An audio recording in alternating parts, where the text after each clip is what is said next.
Boa tarde a todos, sejam bem-vindos ao call de resultados do primeiro trimestre de 2022 do Fundo de Investimento Imobiliário VBI Logístico, o LVBI 11. Meu nome é Giovana Capotorto, eu faço parte do time de marketing da VBI. Gostaria de informar que esse webinar está sendo gravado e essa apresentação estará disponível no site do fundo, www.vbilog.com.br, e no nosso canal da gestora. Os participantes estarão apenas ouvindo o webinar durante a apresentação, sendo que as perguntas poderão ser enviadas pelo chat durante esse período. Ao final, iniciaremos a sessão de perguntas e respostas. Informamos que as previsões acerca de eventos futuros estão sujeitas a riscos e incertezas que podem fazer com que tais expectativas não se concretizem ou sejam diferentes do esperado. Essas previsões emitem a opinião unicamente na data em que são feitas e o fundo não se obriga a atualizá-las. Agradeço a presença de todos e passo a palavra agora ao Alexandre Bolsoni, Head de Projetos no segmento logístico da VBI. Boa tarde, Bolsoni.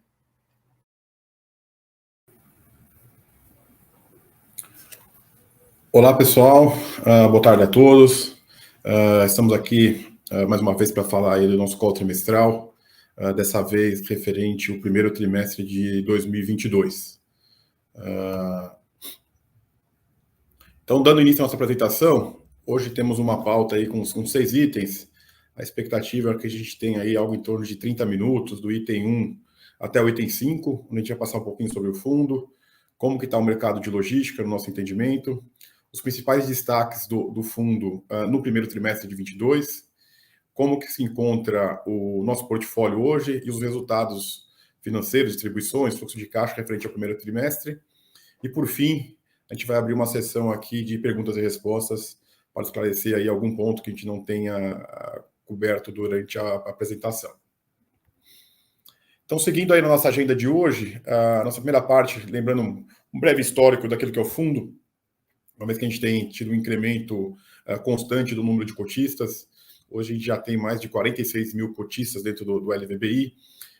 Lembrando que os 3 pilares, vamos chamar assim, que a gente trabalha para o fundo, é que seja um fundo líquido, diversificado e resiliente. Né? Então, para isso, a gente buscou até agora ter ativos, a aquisição de ativos e a manutenção desses ativos líquidos, que basicamente a gente gosta de ativo que tem altas especificações técnicas, para que, se caso algum inquilino saia, a gente consiga repor, como já aconteceu aqui no passado. Temos também uma preocupação grande com relação à diversificação de risco. Então, a gente enxerga que a gente deve ter uma diversificação geográfica, uma diversificação de ativos e de locatários, ou seja, a gente não quer uma concentração muito grande em um ativo ou em algum locatário ou alguma região especificamente.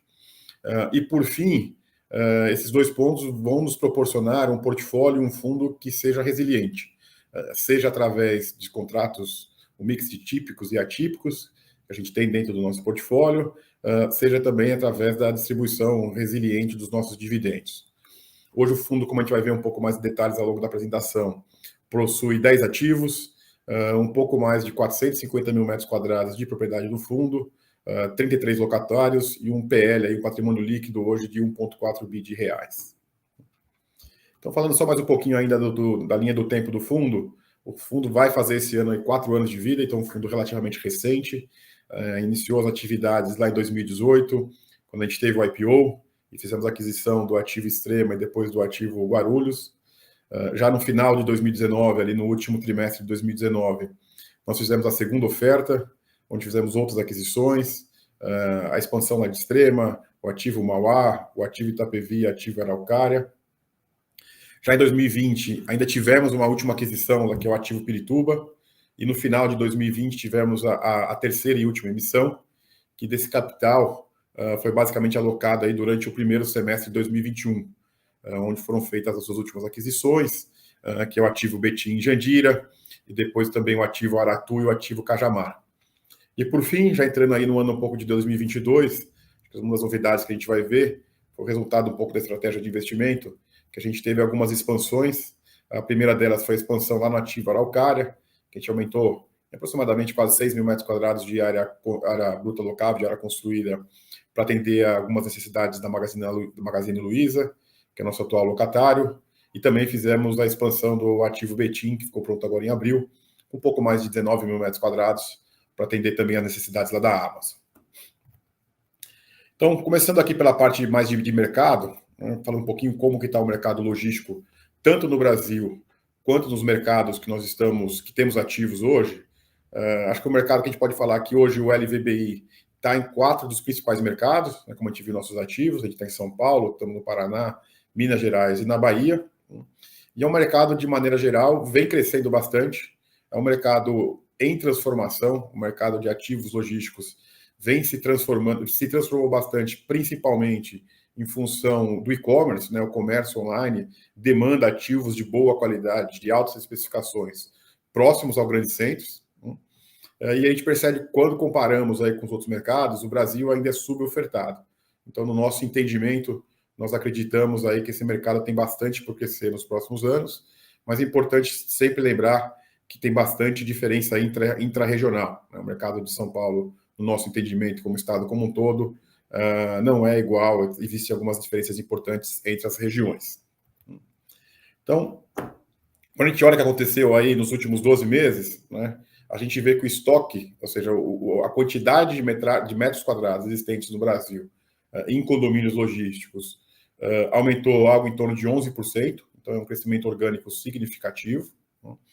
E tanto na taxa de vacância, que é a quantidade de espaços vagos, quanto no preço médio pedido, já tem reflexos onde a gente enxerga aí uma melhora do mercado indo cada vez mais para o lado do proprietário do imóvel, para o lado do fundo. Ou seja, nos últimos 12 meses, a taxa de vacância no Brasil caiu de 15% para 11% aproximadamente, e a gente viu o incremento aí do preço pedido médio de algo em torno de um pouco mais de 5%, quase que 10%, saindo aí de 19,20 para 20,80 como preço médio.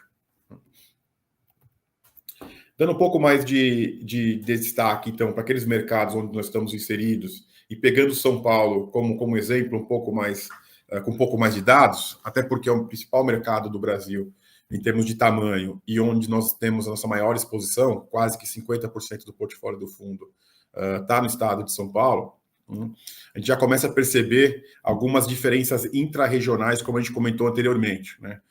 Hoje o estado de São Paulo tem uma vacância média de 12%, comparando com o ano anterior, a gente já teve uma redução, onde a gente tinha quase 14%, 13,9%, mas o que a gente gosta muito de salientar, no nosso entendimento, na nossa estratégia de investimento, é algumas diferenças intra-regionais. Então, quando a gente olha, por exemplo, a região denominada Raio 30, que é a mais próxima daqui da cidade de São Paulo, a região metropolitana de São Paulo, a taxa de vacância atingiu 8%, quando comparado a um ano atrás, quando era um pouco acima de 9%, ou seja, abaixo, o patamar de 10%, a gente entende que o mercado está balanceado, quando está abaixo de 10%, a gente tem uma força maior para o proprietário, né? Até existe uma tendência de subida de preço, uma demanda maior do que a oferta, então a gente consegue subir um pouco de preço.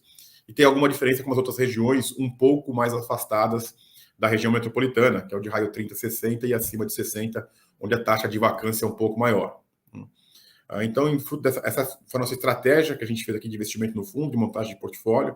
Hoje, 100% do portfólio do LVBI do estado de São Paulo está dentro do raio de 30. Então, isso nos dá um poder bem forte aí com relação aos nossos inquilinos de manter a alocação, manter nossos rendimentos através dos aluguéis. Quando a gente olha um pouco mais de detalhe o que aconteceu nos últimos anos aqui no estado de São Paulo, a gente percebe que quase que totalmente todo o volume de novo estoque, que é o que foi entregue para o mercado, foi alugado. Que é o que a gente chama de absorção líquida. Você teve uma ocupação de metragem quadrada maior do que foi entregue, então, consequentemente, a taxa de vacância caiu. Né? O volume, né, do primeiro trimestre é bem pequeno, né? A gente tem algumas entregas para acontecer ao longo do ano, mas quando a gente olha até historicamente os últimos 5 anos, mesmo com um volume grande de entregas, todo esse estoque foi alugado, foi ocupado, dando mais fundamento para a gente continuar investindo nesse segmento de ativos, em função principalmente da crescente demanda por ativos de boa qualidade. E aí, quando a gente tem uma crescente demanda e uma baixa disponibilidade de imóveis, a gente tem uma subida de preço. Né? Então, quando a gente olha aí, e essa subida de preço acontece principalmente nessa região metropolitana de São Paulo, que é de raio 30, onde a gente percebe aí, mais uma vez, a força que a gente tem do nosso portfólio hoje. Né?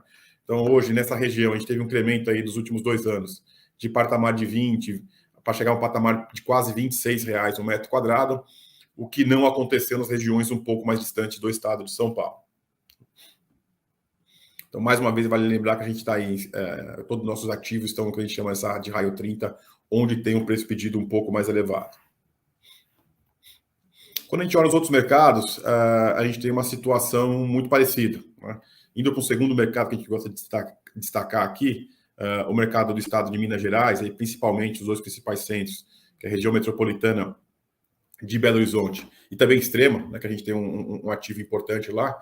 A gente olha que a taxa de vacância é muito baixa, praticamente zero, vamos chamar assim, porque está algo em torno de 3% no estado como um todo. E quando a gente olha assim, não existe disponibilidade de ativos de boa qualidade, tanto com relação à região metropolitana de Belo Horizonte, quanto com relação à Extrema. Isso também tem um reflexo no preço, como a gente viu em São Paulo. Então, a gente viu aí um incremento de preço significativo na região metropolitana aqui de Belo Horizonte, como exemplo. A gente saiu de um patamar aí um pouco próximo de 20, indo agora com preço pedido, conforme nossas consultorias que nos dão apoio aqui, próximo a R$ 27 um metro quadrado de locação. Ou seja, tivemos um incremento real aí do valor de locação na região metropolitana de Belo Horizonte. Passando aqui mais rapidamente sobre os outros mercados que estamos inseridos, né, tanto Paraná como Salvador, que a gente vai ver na sequência, aqui também a taxa de vacância continua extremamente baixa, né, lembrando que, mais uma vez, quando está abaixo de 10%, a gente entende que é um momento oportuno para os proprietários, onde falta espaço de boa qualidade para a demanda, que continua bastante interessante. No estado do Paraná, na região metropolitana do Paraná, a vacância é abaixo, em torno de 8%, né, de novo abaixo de 10%. Ou seja, temos uma posição lá onde está 100% ocupado, mas também o mercado continua pujante, né?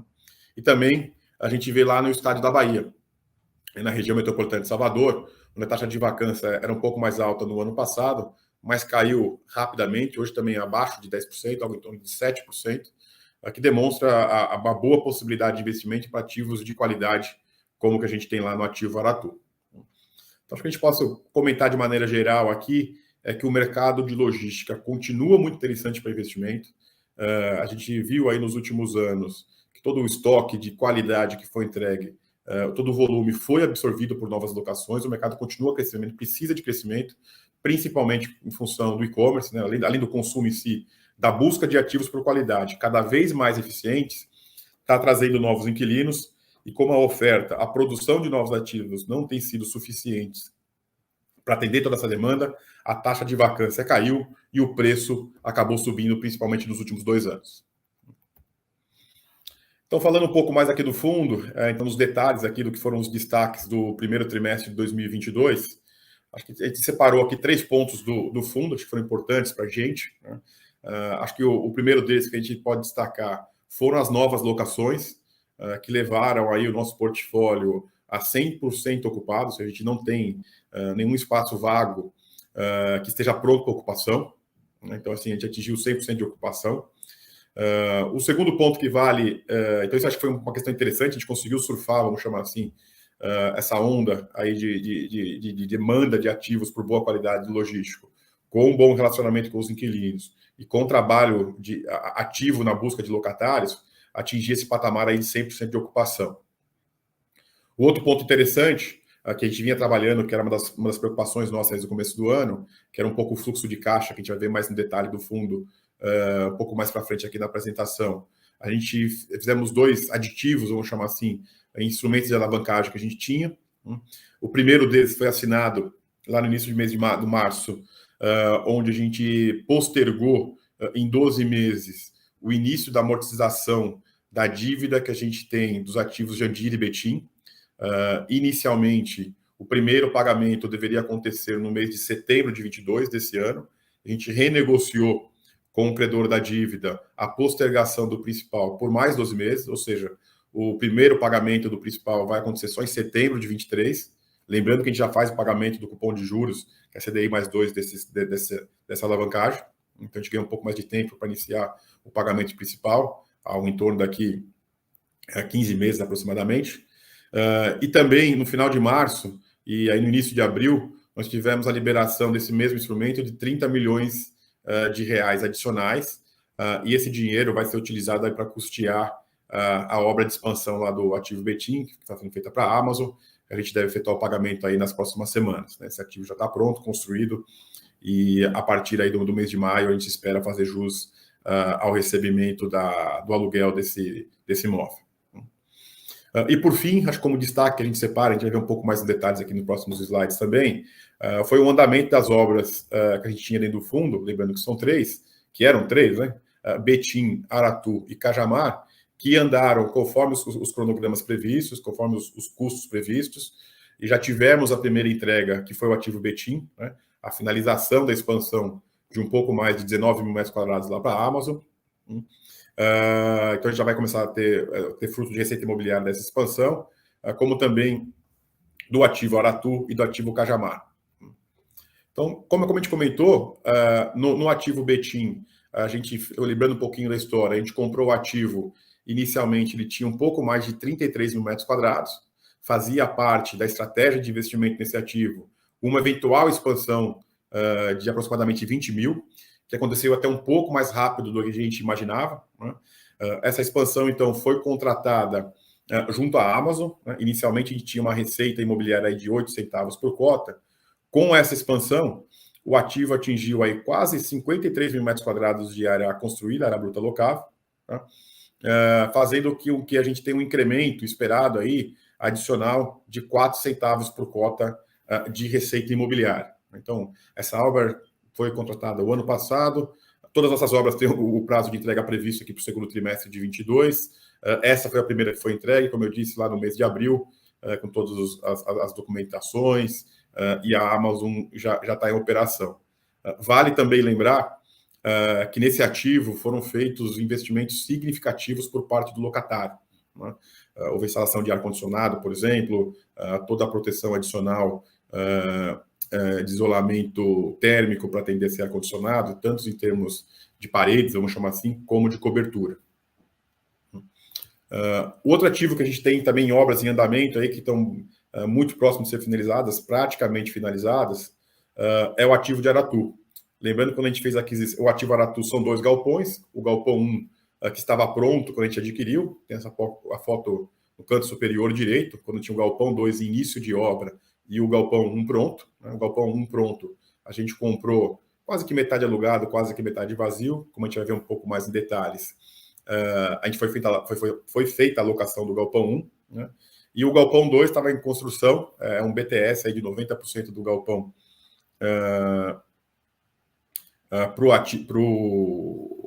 para Americanas.com, tá? Então, a gente tem o término previsto aqui ainda para o mês de junho, tá? Então, a expectativa é que também esteja finalizado, tá? A obra está praticamente concluída. A expectativa é que a partir do mês de junho a gente já tenha uma receita em virtude desse galpão que vai ficar pronto agora, como eu disse, a partir do mês de junho.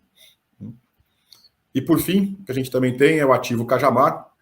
O ativo Cajamar, lembrando, é um ativo que a gente adquiriu o ano passado. É um galpão, esse galpão que a gente chama de G300, que a obra está praticamente pronta. Ele faz parte de um condomínio logístico, de um total de 3 galpões. Nós temos um dos 3 galpões. A obra do galpão em si está praticamente pronta. O que a gente vê na tela agora é a finalização das obras relacionadas às áreas de apoio, que estão em fase final de conclusão. Então, o condomínio está sendo finalizado. Nossa expectativa é que a gente tenha aí o término da obra ainda no segundo trimestre, né, aqui de 2022, e a gente tenha, no início do terceiro trimestre, o pagamento do saldo do preço, que é algo em torno de 50% que a gente já pagou, e com a efetiva escritura de compra e venda definitiva a ser firmada com a BR Properties, que foi a empresa que desenvolveu o condomínio e continua proprietária dos outros 2 galpões que a gente vê aí na tela. Então, entrando um pouco no nosso portfólio, então, em função desses destaques, desses acontecimentos do primeiro trimestre de 22, como eu disse, a gente tem hoje, o que a gente acredita, um portfólio diversificado, líquido e resiliente, né? Isso a gente consegue comprovar um pouco com relação à consolidação dos números, as características, né? Então, quando a gente olha aí a diversificação, uma das questões importantes é tanto com relação a questões geográficas e também por ativo. A gente entende que uma diversificação boa seja algo em torno de 10%. Tá? Então, hoje a gente tem um único ativo um pouco acima disso, que é o ativo Extrema. Lembrando que em Extrema a gente até considera internamente como 2 ativos separados, porque aproximadamente metade dele é um BTS para Ambev até 2029, e os outros 50% aproximadamente é um ativo que é alugado para diferentes locatários. Um outro ponto importante também que a gente gosta sempre de lembrar é a diversificação geográfica, onde a gente tem quase que 50%, 44% hoje dos nossos ativos estão no estado de São Paulo, e no raio 30, que a gente chama que é a região metropolitana de São Paulo, onde o mercado é mais pujante, onde o preço sobe mais, a taxa de vacância é mais baixa, onde é mais difícil produzir. Ou seja, a gente está bem posicionado nesse principal mercado, e uma divisão aí das outros principais centros urbanos. Então, a gente já tem uma participação relevante do fundo hoje lá em Salvador, como também em Belo Horizonte, falando só das capitais, e na região metropolitana de Curitiba. Com relação ainda à nossa carteira de ativos, com relação à diversificação, a gente pode ver que tem uma diversificação também interessante com relação aos nossos inquilinos. Os nossos principais inquilinos hoje são DHL, Ambev e Magazine Luiza, os 3 principais, ou seja, e não temos nenhum grande inquilino muito acima de 10%, então a gente já tem uma boa diversificação com relação a locatários também. Né? O mesmo podemos falar com o segmento econômico dos nossos locatários. Não tem jeito, né? 2/3 dos segmentos geralmente ficam entre logística, e-commerce e varejo, e o outro 1/3 para os demais segmentos. Importante também muito lembrar que a gente tem um portfólio hoje de muita alta qualidade. Internamente, a gente só faz a divisão entre classe A e classe B, a gente não tem duplo A ou triplo A. Então, quase que 95% do nosso portfólio hoje é o que é definido como classe A, sendo só um classe B, que é o que a gente chama de Itapevi, que também funciona muito bem para os inquilinos, a gente tem bastante liquidez lá nesse ativo. Temos uma mescla aí já um pouco mais próxima, quase do meio a meio, vamos chamar assim, entre GPM e PCA, né?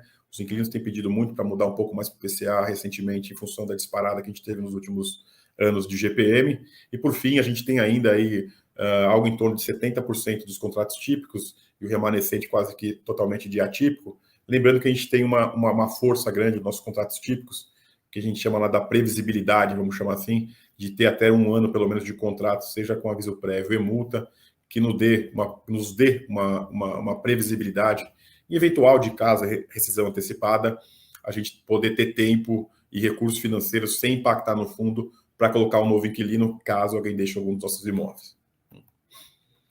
Falando um pouquinho mais da carteira do ativos, como é que a gente está atualizada hoje, grande parte dos nossos contratos, quase aí 90%, possui investimento a partir de 2024, então a gente tem muito pouca coisa a vencer em 2022 e em 2023. É importante colocar que a gente, mesmo esses contratos de 2022, por exemplo, um deles que está por vencer lá em Extrema, que não deve ser renovado, porque o inquilino precisa de mais espaço, já acabamos formalizando uma nova alocação sem o inquilino sair de lá. Então, acho que a gente prova que a gente tem capacidade de manter uma taxa de ocupação elevada, assumindo que a gente não tem a expectativa de nenhum inquilino adicional deixar hoje o nosso portfólio, exceto pelo um pequeno locatário de 2.000 metros quadrados lá do ativo Itapevi, como a gente colocou nos relatórios mensais de gestão. E, por fim, acho que essa é uma outra fotografia também que mostra um pouco a qualidade do nosso portfólio e toda a resiliência que a gente fala. Desde o início do fundo, desde lá do IPO, a taxa de vacância média que nós temos é de 3%, ou seja, é uma taxa de vacância bem abaixo da média de mercado, bem abaixo, inclusive, dos principais mercados, como é o região metropolitana de São Paulo, onde hoje é 8%. Né? Isso acho que prova bastante aí a liquidez e a resiliência do nosso portfólio. No primeiro trimestre de 2022, não tivemos nenhuma saída. Nós tivemos as locações, as formalizações aí de 3 locações diferentes, de 13.000 metros quadrados, todas no ativo Aratu, e a locação aí para diferentes empresas. Né? A PepsiCo se tornou uma nova locatória nossa, a Infracommerce foi uma expansão de mais um módulo que ela acabou alugando, então ela dobrou a ocupação no nosso ativo, e por fim a Suzano também assinou um contrato de locação conosco. E aí uma fotografia um pouco de valores aí da carteira de ativos, acho que é importante comentar esse ponto também. Hoje, se a gente pega o valor dos ativos, a avaliação de ativos que a gente tem no nosso portfólio, a gente tem um valor médio aí de R$ 3.341 o metro quadrado. Né? A gente acredita hoje aqui que um custo de reposição hoje de qualquer ativo logístico nesse tipo de localização que a gente tem não é menor que R$ 3.000, ou seja, tudo praticamente acima de R$ 3.000 o metro quadrado, nesse tipo de ativo, nesse tipo de localização que a gente tem em qualidade. E aí vale lembrar, quando a gente olha um pouco, se a gente fizer uma análise assim, do desconto que a cota no secundário hoje, se a gente aplicar versus o valor patrimonial, e se a gente aplicar esse mesmo desconto, que é algo em torno de 13%, sobre o valor que a gente tem no nosso PL, seria o equivalente a dizer que o nosso portfólio estaria avaliado aí no mercado secundário a R$ 2.900 o metro quadrado, que no nosso entendimento é abaixo do custo de reposição. Ou seja, hoje quem compra a cota do fundo hoje, ou quem tem cota do fundo hoje no mercado, está avaliado aí abaixo do que custaria construir um galpão novo nessa mesma localização, nessas mesmas características. Vale lembrar ainda que alguns desses ativos possuem potencial de expansão, como é o caso de Betim aqui, que a gente acredita que na próxima avaliação a gente vai ter uma nova avaliação de valores, mas vai ter um incremento significativo de área construída, que a gente vai sair de aproximadamente 33 mil de área construída para 53, então a gente acredita que até por metro quadrado essa avaliação lá do ativo Betim, por exemplo, deve reduzindo ainda mais esse valor. Acho que o recado que a gente gostaria de dar aqui é que a gente vê que tem um desconto significativo hoje na cota, quando a gente olha o valor dos ativos em si, tijolo por tijolo, os imóveis construídos estão potencialmente mais baratos do que construir um ativo novo hoje do zero nessas localizações.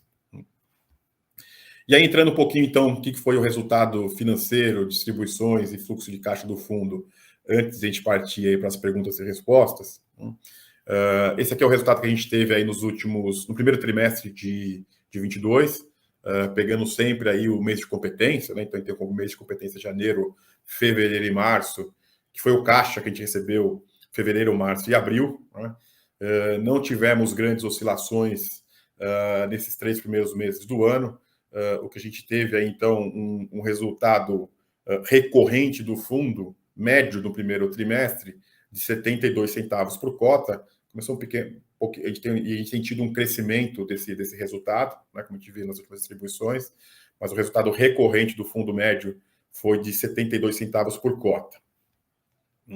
Nós tivemos aí acho que vale comentar, um resultado positivo não recorrente, referente ao mês de competência a março, quando a gente fez a venda de um CRI que o fundo carregava aqui uma estratégia de gestão de caixa para gerar um pouco mais de valor para o fundo. Tivemos resultado aí aproximadamente de quase um pouco mais de R$1 bilhão, que dá o equivalente a 10 centavos por cota do fundo.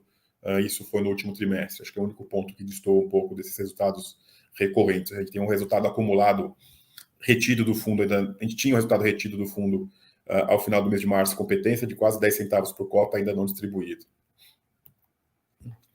E falando um pouco de perspectiva de distribuição aí para o fundo para o segundo trimestre de 22, a gente espera ter algumas alterações, né? Então a gente deve ter um incremento das receitas imobiliárias.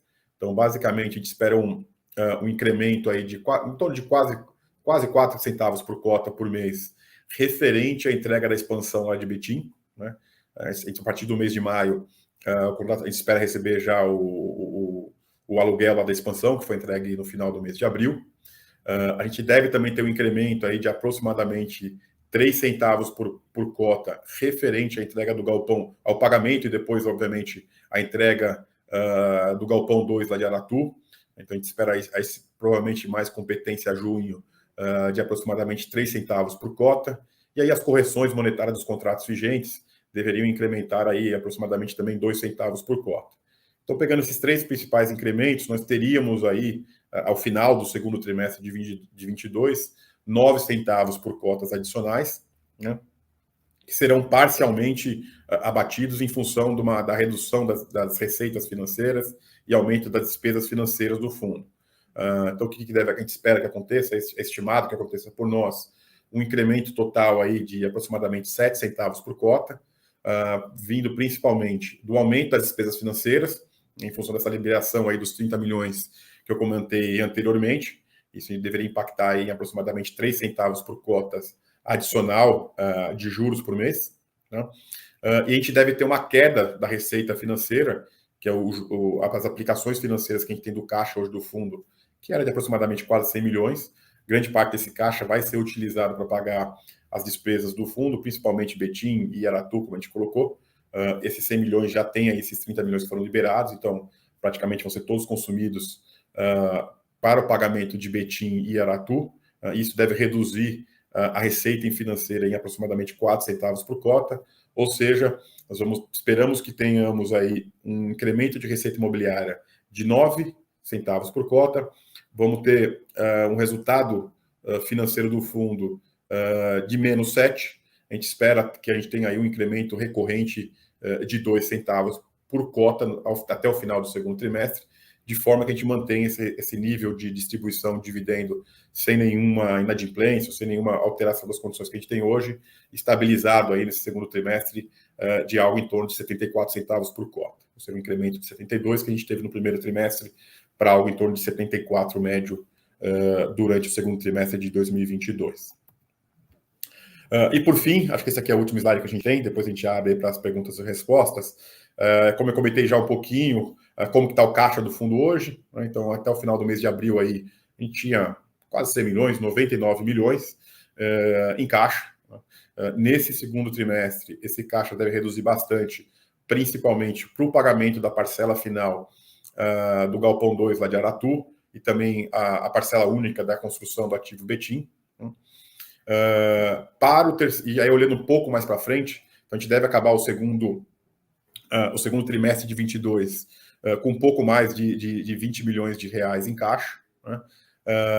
E aí a gente tem entradas e saídas nos próximos 3 trimestres, de forma que ao final do primeiro trimestre de 2023 nós tenhamos ainda aproximadamente 25 milhões de reais de caixa, que é o suficiente para ficar com todas as obrigações até o final do ano 2023, ou seja, hoje o fundo está equalizado em termos de fluxo de caixa até o final do ano de 2023. Vai só lembrar aqui um detalhe que eu acabei pulando, a gente tem algumas movimentações também que vale a pena comentar no terceiro trimestre de 2022, quando é a data que a gente espera fazer o pagamento da parcela final e a escritura do ativo Cajamar. Lembrando que Cajamar, a gente, desde a época do racional de aquisição, quando da aquisição, a expectativa já era pagar a segunda parcela com uma dívida, né, através de um CRI. Esse CRI deve ser algo em torno de 70% sobre o valor do ativo, que é um pouco mais de 120 milhões de reais. Então, a gente deve obter aí um pouco mais de 80 milhões de reais, que quando a gente abate o valor que a gente vai pagar dessa segunda parcela, que é algo em torno de 71, a gente tem uma sobra de caixa ainda de 10 milhões de reais que o fundo, que nós esperamos manter dentro do nosso caixa para ter uma situação confortável de caixa. Então, acho que por fim, acho que como a gente comentou aí, alguns desafios e as perspectivas para 22, para o segundo trimestre, principalmente até o final do ano, acho que a gente mantém um pouquinho do que a gente já tinha falado anteriormente, ou seja, a nossa expectativa é que a gente mantenha a taxa de vacância física do fundo baixa, muito próxima de zero. Vale lembrar que a gente vai ter algumas entregas de ativos aqui no final do segundo TRI de 22 e potencialmente até no primeiro TRI de 23, que são 2 módulos do ativo Aratu, com 6 mil metros quadrados, e todo o ativo Cajamar, que ainda não estão alugados, estão em construção, mas não alugados. Esses ativos, a gente tem renda mínima garantida em Cajamar de 12 meses contados da escritura, então a gente está falando algo em torno até agosto de 23, tá? Como também desses 2 módulos aí, ainda não locados, que vão ficar pronto do ativo Aratu até maio do ano que vem. Então, mesmo independente dessas entregas, que ainda não estão alugados, a gente não tem impacto financeiro, a gente está com bastante foco nessa questão comercial para minimizar a taxa de vacância física, mesmo não tendo, mais uma vez falando, e vale repetir, o impacto financeiro. E acho que um desafio que a gente tem para esse resto aqui de trimestre, início do primeiro TRI de 22, é a conclusão aí da estruturação desse instrumento de alavancagem que vai servir para a gente fazer o pagamento da segunda parcela lá de Cajamar. Acho que, de certa forma, a gente termina aqui, então, essa apresentação, eu termino por aqui, e aí a gente fica aberto aí às perguntas e comentários, e para a gente poder fazer nossas respostas aqui, algum comentário adicional.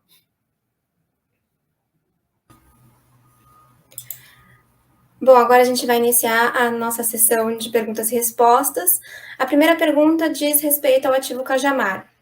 Como que a gestão vê as tratativas comerciais para o ativo em relação a prazos e preços?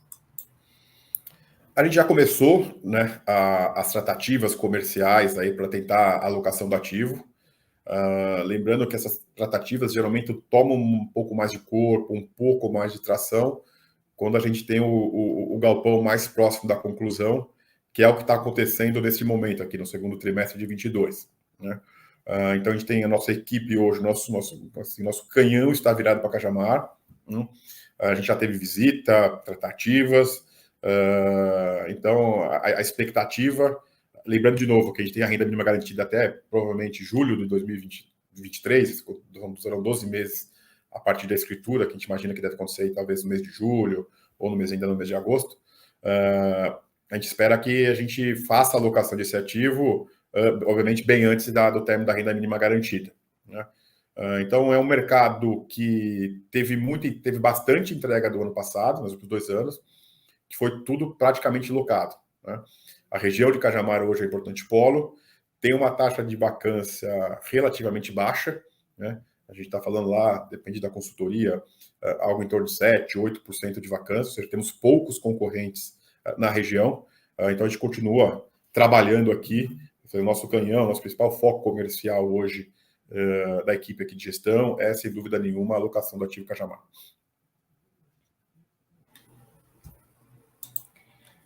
Na próxima pergunta, o cotista gostaria de saber qual a expectativa de distribuição caso as carências das alavancagens estivessem finalizadas e o segundo cenário, caso já estivéssemos amortizando as dívidas dentro dos limites legais.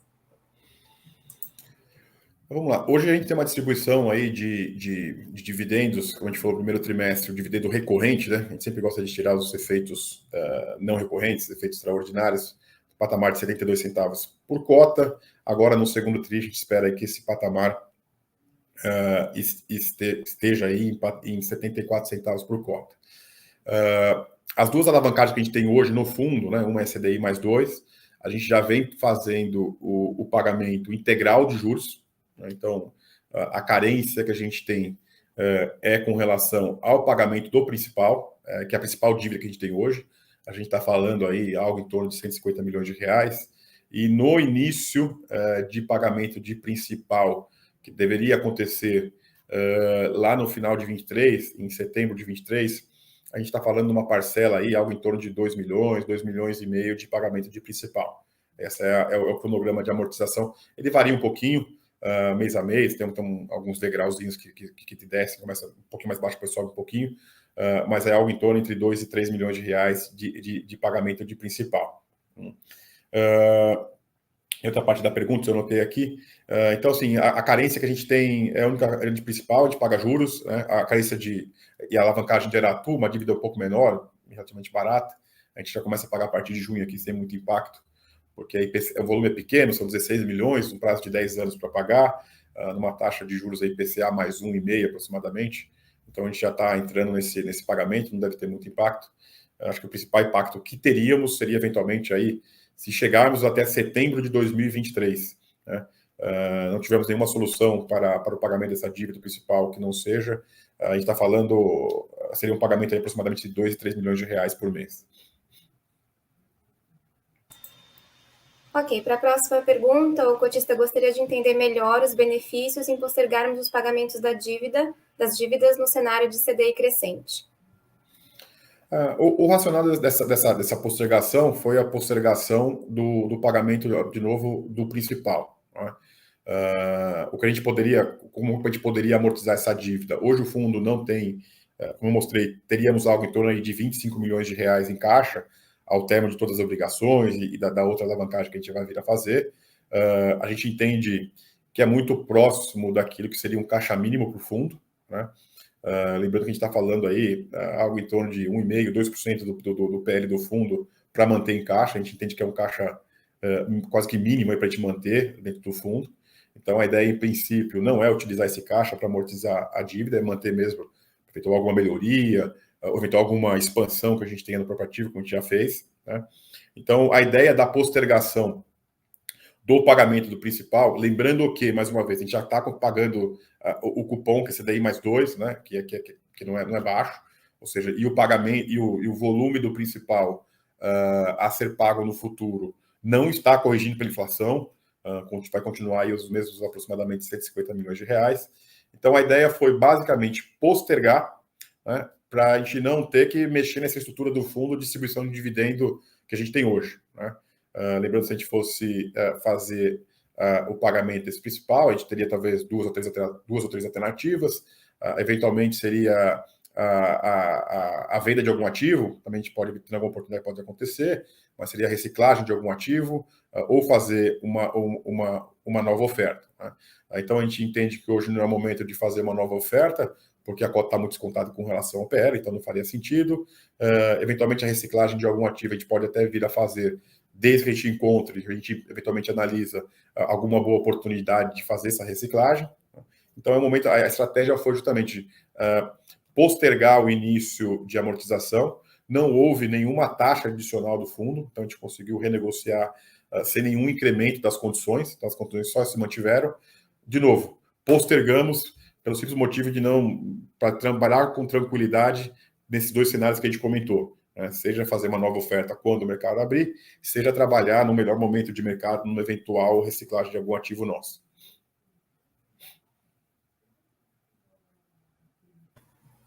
A próxima pergunta seria: qual o percentual de alavancagem do fundo hoje e qual seria a porcentagem após a emissão da dívida de Cajamar? Hoje a gente tem uma alavancagem atualmente de mais ou menos 170 milhões de reais. Quando a gente faz em cima do valor do ativo, que é 1,6, a gente está falando aí quase que em torno de 12%. Né? Se a gente fizer em cima do PL, dá um pouquinho mais. Com a alavancagem lá de Cajamar, lembra que tem 150 de Iribetim, mais 20 dá os 170, mais os 80 de Cajamar aproximadamente, a gente vai chegar aí com uns 250 milhões de saldo devedor, né?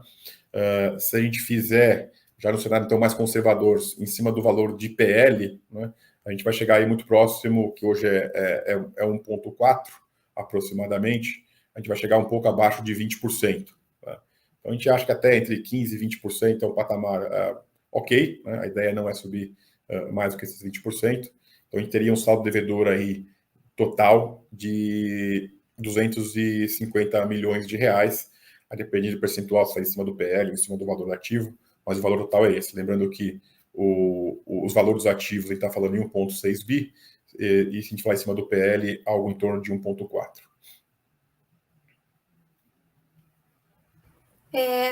Outro cotista mandou: como que a gestão enxerga a desaceleração apresentada pela economia durante 2022 e como que isso pode impactar o e-commerce?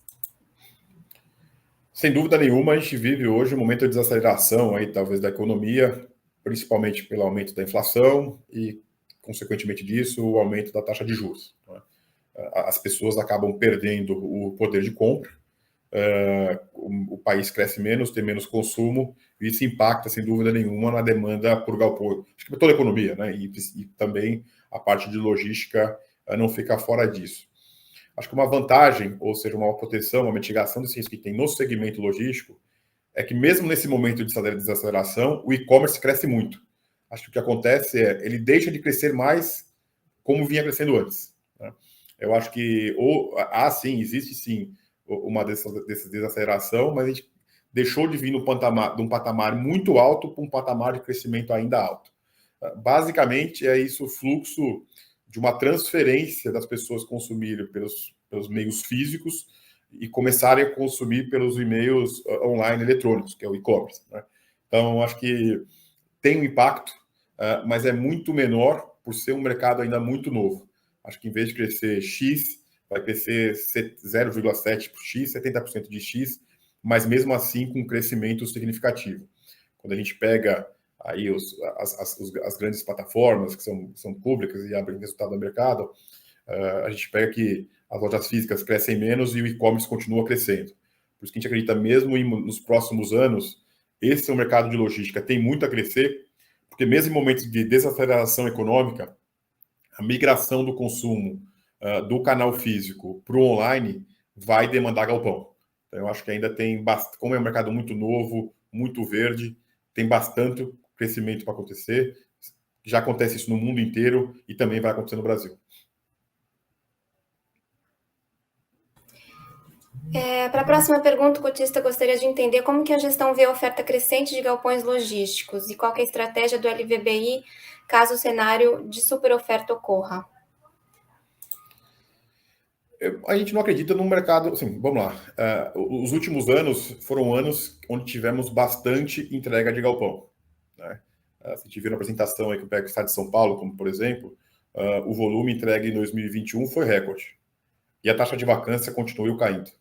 Né? Continuou caindo. Ou seja, mesmo com volume recorde de entrega, a demanda ainda foi maior do que esse volume recorde de entrega. Isso é fruto dessa transformação do mercado do segmento logístico. Já era um mercado, nossa, até a tese de investimento que começou com o LVBI lá em 2018, se a gente pegar a nossa apresentação de marketing, de roadshow, já tinha essa tese e a pandemia só acelerou esse processo. Né? Então, e hoje a situação do mercado, não vou falar que é confortável, nada é confortável, mas é uma situação mais confortável para o proprietário do que para o inquilino, porque a taxa de vacância também, como a gente viu aí na apresentação em quase que todos os mercados, está muito próximo de 10% ou abaixo de 10% quando fica mais favorável ao proprietário. Posto isso, mesmo no momento de desaceleração, a gente está saindo de uma desaceleração, a gente estava muito rápido para ser menos rápido. Não é uma redução de velocidade, é uma desaceleração, não é uma redução para andar para trás, né, para parar o mercado. É uma redução de velocidade de crescimento. Então, com isso, juntamos os pontos onde a gente tem uma situação de mercado, né, taxa de vacância baixa, assim, né, é favorável, mesmo num crescimento menor, mas ainda crescimento, a gente não acredita numa super oferta nos próximos 12, 24 meses. Né? Acho que o problema do mercado logístico é a gente não consegue prever muito qual que vai ser o estoque futuro daqui a 5 anos. Porque a gente consegue mapear os projetos que vão ficar prontos aí nos próximos 2 ou 3 anos. Então, olhando para os próximos 2, 3 anos, a gente não vê um problema de super oferta. A gente acredita que o mercado vai continuar equilibrado, os preços têm sustentação, deveriam andar conforme a inflação, não sei que a gente esteja uma inflação absurda, né, acima de 10% para os anos seguidos, a gente tem um problema maior, macroeconômico, mas a gente acredita nesse crescimento sustentável do mercado imobiliário no segmento logístico. Tá? Vale lembrar que a gente sempre fica preocupado com, como eu falei, daqui 3 ou 4, 5 anos. Então, por isso que faz parte da estratégia de investimento e dos ativos do LVBI estar localizado onde é difícil produzir, como, por exemplo, o raio 30 de São Paulo, que é a região metropolitana. Então, a gente gosta de estar localizado onde é difícil produzir, para a gente não ter novos concorrentes futuros, desde que seja uma boa localização, obviamente, né? E seria protegido de concorrentes. Né? E olhando também o nosso portfólio, olhando o que aconteceu nos últimos 2 anos com relação à inflação no custo de produção, hoje a gente tem um portfólio bem localizado, com boas especificações técnicas, altas especificações técnicas, com bons inquilinos, com valor de aquisição e um valor de avaliação muito próximo, ou que seria o equivalente a construir um novo. Então, mesmo olhando para frente, num cenário caótico, que a gente não acredita, a gente tem uma proteção muito boa, porque vai ser muito difícil alguém produzir algum ativo equivalente ao nosso, nessa localização que a gente tem, por um preço mais baixo do que a gente pagou, do que está em avaliação, que é o nosso PL. Ou seja, não faria sentido para algum desenvolvedor novo fazer um imóvel do lado do nosso, além dessa dificuldade, e conseguir alugar mais barato. Então, acho que a gente conseguiu montar hoje um portfólio bem resiliente aí para os próximos 2, 3, 4, 5 anos, pensando no futuro, um cenário bem de estresse, bem conservador, daqui 3 ou 4, 5 anos, que porventura poderia ter um momento maior de superoferta, coisa que a gente não acredita. A gente acredita que o mercado vai continuar crescendo, a gente não vai ter, talvez, aquele boom que a gente teve aí em 2021, que tinha briga por galpão, né? A gente teve, muitos dos casos aqui, mais demanda do que espaço que a gente tinha para alugar, isso continua ainda nos nossos ativos, né? Como eu disse também, vou pegar outro exemplo aí de extrema, o inquilino saiu, o vizinho já pegou, né? Assim, existe essa demanda ainda represada. Então, mas para resumir, assim, a gente não acredita que vai ter algum problema de superoferta nos próximos 2 anos, mas também vale lembrar que a gente tem um portfólio aí, a gente acredita que tem um portfólio muito resiliente, pela localização, pela qualidade, pelo crédito dos inquilinos e principalmente pelo preço que a gente pagou, pelo preço de avaliação, quando a gente compara com o custo de produzir um galpão equivalente, ou seja, o custo de reposição. Hoje está muito alinhado. Quem vai produzir algum galpão próximo da gente hoje não vai conseguir, não deveria alugar por um preço menor do que a gente tem hoje em nossos contratos. Até o momento nós não temos mais nenhuma pergunta, então eu passo a palavra para o Bolsoni para fazer as últimas considerações. Bom, pessoal, obrigado aí pela oportunidade, obrigado pelas perguntas. Sempre é importante responder as perguntas aí para a gente explicitar algum ponto que a gente não cobriu na apresentação. Lembramos que essa apresentação vai estar disponível aí no nosso site, canal de RI, podcast. A gente mantém também os relatórios mensais, seja em apresentações, escritos e também os vídeos. E agradeço mais uma vez o tempo de todos. E daqui 3 meses aproximadamente a gente volta para falar aí do segundo TRI de 22 e esperamos manter esse nível de notícia, esse nível de notícia boa aí para os nossos cotistas. Obrigado e um abraço a todos. Caso você tenha alguma pergunta adicional que não foi feita durante o call, o canal de RI fica à disposição através do e-mail ri@vbirealestate.com ou também na seção Fale com a VBI no site do LVBI, www.vbilog.com.br. Muito obrigada pela presença de todos e até o próximo call.